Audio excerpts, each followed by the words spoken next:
ముఖ్యమంత్రి ఏమంటున్నాడంటే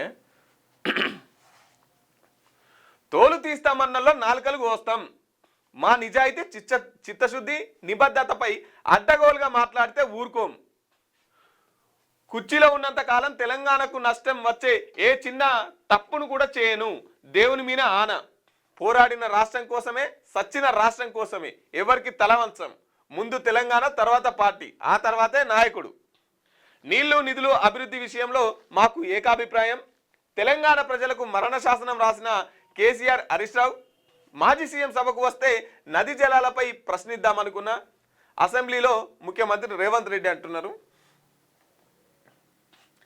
తెలంగాణ పట్ల ఇక్కడి రైతుల పట్ల మా చిత్తశుద్ధిని శంకిస్తే మా నిజాయితీ చిత్తశుద్ధి నిబద్ధత పట్ల అడ్డగోలుగా మాట్లాడితే తోలు తీస్తామన్న వారి నాలుకలు కోస్తా అని ముఖ్యమంత్రి రేవంత్ రెడ్డి హెచ్చరించారు.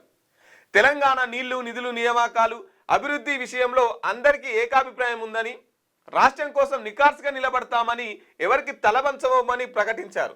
తెలంగాణ ప్రాజెక్టుల నీటి హక్కులను కాపాడతామన్నారు. అసెంబ్లీలో శనివారం కృష్ణా జలాలపై స్వల్పకాలిక చర్చ సందర్భంగా సీఎం రేవంత్ రెడ్డి మాట్లాడుతూ మా జిల్లాకు అన్యాయం చేయకండి, ఒక్కో చెరువు లెక్కలు 30 సంవత్సరాలవి, తీసుకొని రావాలంటే మా వల్ల కాదు, మా పాలమూరు రంగారెడ్డి ప్రాజెక్టుకు అనుమతి ఇవ్వాలని మాకున్న పరిచయాలతో కేంద్ర అధికారులను కోరాం అని సీఎం తెలిపారు.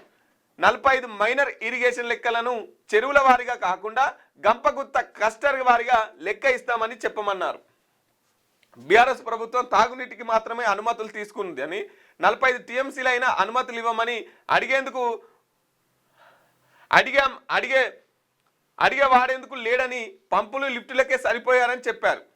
బ్రిజేష్ కుమార్ ట్రిబ్యునల్ త్వరగా తీర్చాలని ప్రధాని కోరినట్టు తెలుపుతున్నారు. ఇక మా చిత్తశుద్ధిగా నేను చచ్చిపోయిన రాష్ట్రం కోసమే, బతికిన రాష్ట్రం కోసమే, పోరాడిన రాష్ట్రం కోసమే, ఆ తర్వాత పార్టీ, ఆ తర్వాత నాయకుడు.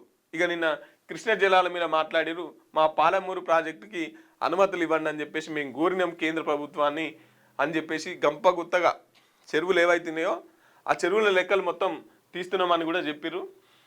మీకు వార్తలు రాయడం, విశ్లేషణ చేయడం వచ్చా? అన్యాయాన్ని ప్రశ్నించడం తెలుసా?